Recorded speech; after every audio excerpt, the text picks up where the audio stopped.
السلام عليكم ورحمة الله وبركاته. كسو دوادا برنامج كيني محي كلتهاي صحيح مسلم عن أبي ذر الغفاري حديث آدو عجيب ونبي كشاقي وحو إلي نبي عليه الصلاة والسلام وحو إلي إني لأعرف آخر أهل النار خروجا من النار وآخر أهل الجنة دخولا للجنة رجل يؤتى به يوم القيامة فيقال اعرضوا عليه صغار ذنوبه وارفعوا عنها كبارها فيقال له عملت يوم كذا كذا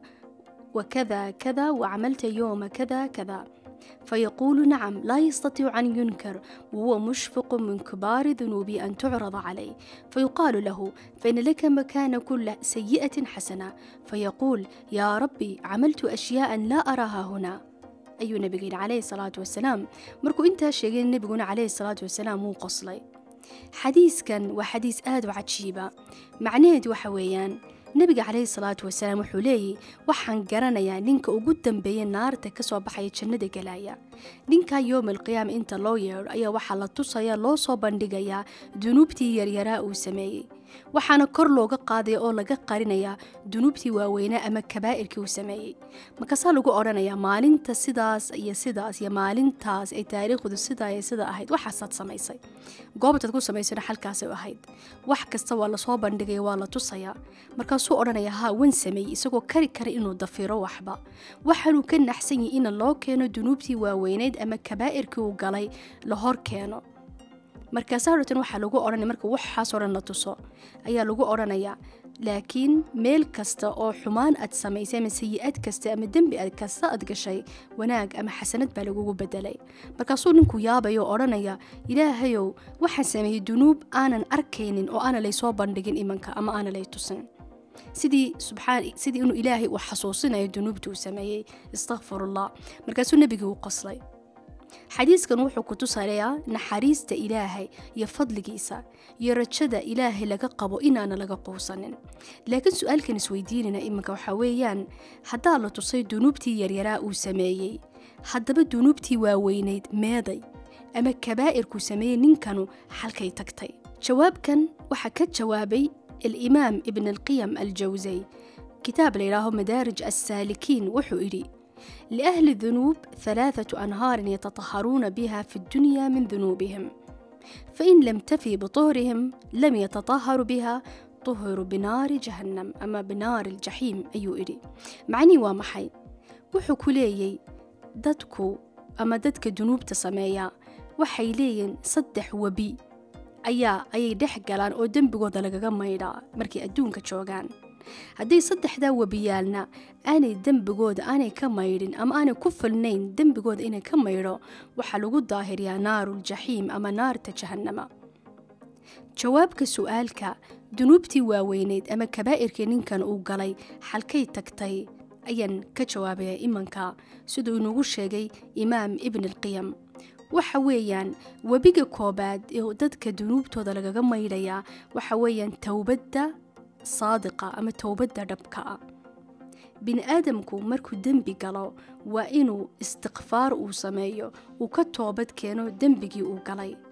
taas ayaa ka maydhaysa dembigii uu galay adduunka isagoo jooga ilaahay qur'aanka subxaanahu wa tacaala wuxuu yidhi bismi illaahi raxmaani raxiim ila aladiina taabuu min bacdi dalika wa aslaxuu fa ina allaha gafuurun raxiim sadaqa allahu alcadiim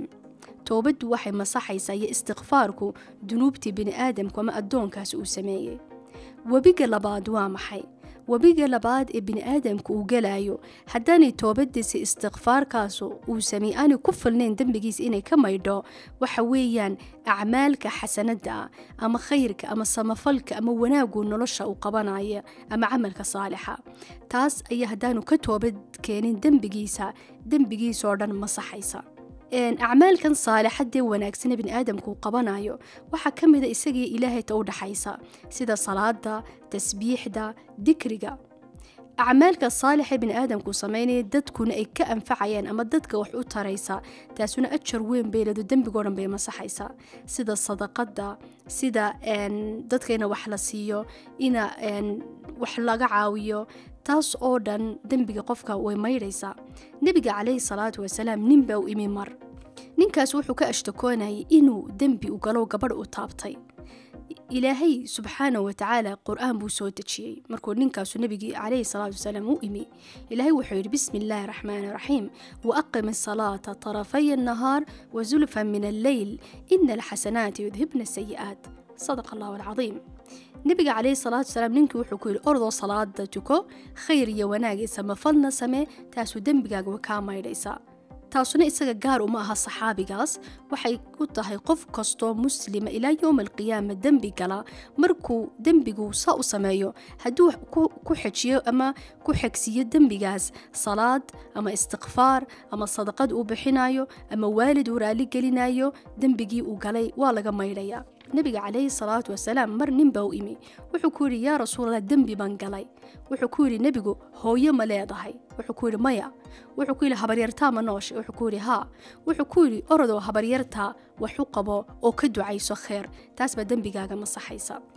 webiga saddexaadu qofku uu dhex gelayo haddaanu camal saalixa aanu samayn, dembigiina ka toobad keenin, waxa weeyaan masaa'ibta waaweyn iyo waxyaabaha xumxumee bini'aadamka ku dhacaysa ee xanuunka kulul, taasoo dembigiisa ka masaxaysa. musiibaddu waxa ugu yaraad ka sheegi kartaa waxa weeyaan inay tahay maqfirad dembigaaga iyo darajadaada jannada kor loo qaadayo. masaa'ibtaa waaweyn waxay noqon kartaa qof aad jeceshahay oo kaa dhinta, sida waalid ama ubad aad ka naxaysid, xanuun qofka ku dhaca, ganacsigiisoo matalan ka burbura, dhibaato qofka gaadha. waxaasoo dhan musiibadooyinkaas waaweyn oo dhan qofka waxay ka masaxaysaa dembigiisa, darajadiisana kor waa u qaadaysaa. laakiin shardigu waxa weeyaan inuu samro, uu ilaahay raali ka noqdo qadaa'iisa iyo qadartiisa. dunuubta masaa'ibta waaweyn waxay masaxaysaa dembigii ay ka masixi weyday bini'aadamka camalkii saalixa iyo toobadii iyo istiqfaarku. haddii saddexdaa webina aanay qofka dembigiisa aanay ku falnayn dunuubtu gala inay ka masaxdo ama dunuubtaas inay dembi dhaaf u noqoto, waxay noqonaysaa inuu naarta u galo oo lagu cadaabo naarta in ku filan ina dembigiisa laga masaxo. haddaba jawaabkii su-aalkan markiis weydiinayna ee ahaa halkay tagtay dunuubtii waaweynaa bini'aadamkaas ama addoonkaas uu sameeyey, jawaabku waxa weeyaan laga yaabaa bini'aadamkaas ama addoonkaas markuu naartii galay ina dunuubtiisii lagaga masaxay markuu adduunka joogay ay ka masixi weyday saddexdii webiyaal ay ahayd toobaddu iyo acmaalka saalixa iyo musiibadooyinku. ibnulqiyam wuxuu yidhi hadduu ilaahay uu bini'aadam uu jeclaado uu la damco kheyr iyo wanaag, wuxuu dhex gelinayaa saddexdaa webi isagoo adduunka jooga intaanu dhiman, say dembi dhaaf u noqoto oo aanu naarta gelin. haddaba aan isku dayno maalin kasta isku day inaad webi ka mida saddexda webiyaal inaad dhex gashid, ama toobad ama istiqfaar ha noqdo, camalka saalixa ana badi iyo samafalka badi iyo sadaqada badi. hadday musiibad ama wax laga naxaano kugu timaado, raali ilaahay ka noqo qadaa'igiisa iyo qadartiisa, oo waxaad garataa inay kuu tahay dembi dhaaf oo ay kaa ilaalinayso inaad naarta gasho dembigaaga lagaaga maydho. idinkana maxay idinla tahay? waa mahadsantiin. wassalaamu calaykum waraxmatullaahi wabarakaatu.